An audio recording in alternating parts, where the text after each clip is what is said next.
Halo teman-teman semua, perkenalkan nama saya Azria Sramajar dengan NIM 2409511124. Saya berasal dari kelas D dan juga merupakan mahasiswi Fakultas Kedokteran Hewan Universitas Udayana. Pada kesempatan kali ini, saya akan menjelaskan mengenai ringworm.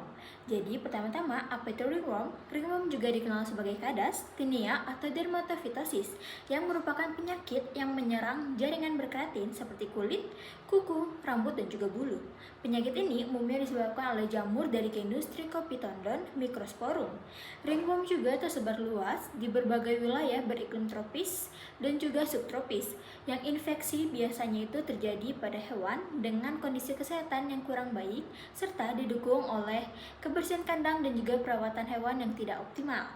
Nah, maka dari itu, mari kita berkenalan dengan jamur Microsporum canis.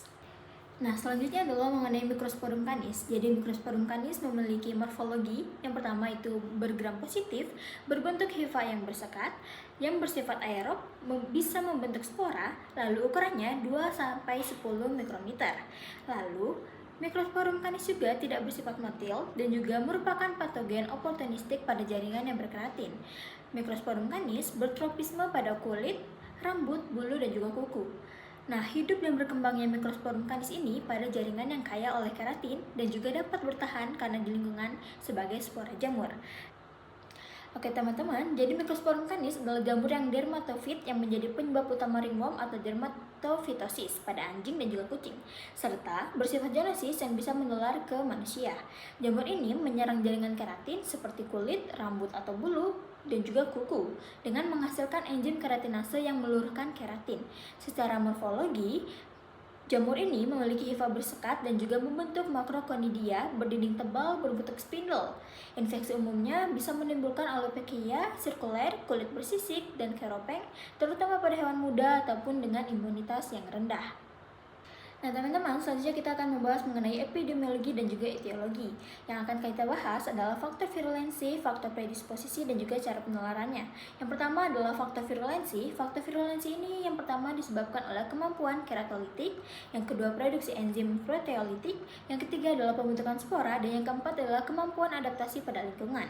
Lalu pada faktor predisposisi, yang pertama mengenai kebersihan kandang dan juga hewan yang sangat buruk, lalu yang kedua kondisi lingkungan yang lembab dan juga hangat, yang ketiga adalah penurunan imun hewan, yang keempat umur hewan yang difokuskan pada hewan-hewan muda, dan yang kelima adalah kondisi hewan yang buruk ataupun stres.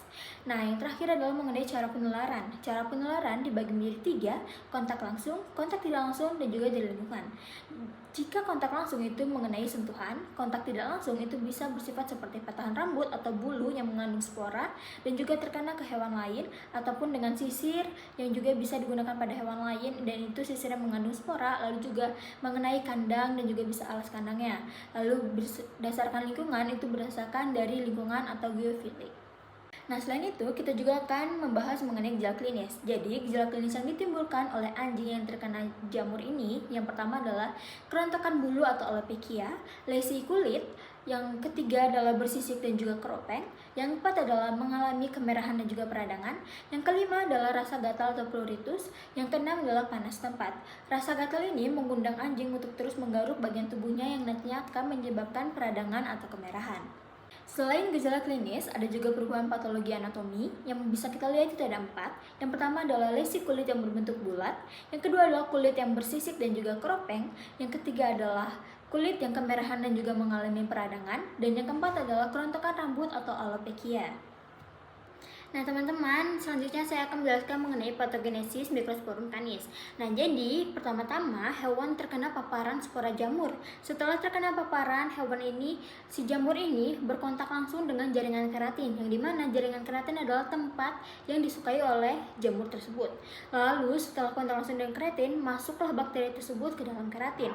Setelah masuk ke dalam keratin, terjadilah produksi enzim keratinase. Lalu habis itu terjadilah peradangan lokal dan memunculkan kemerahan pada kulit hewan.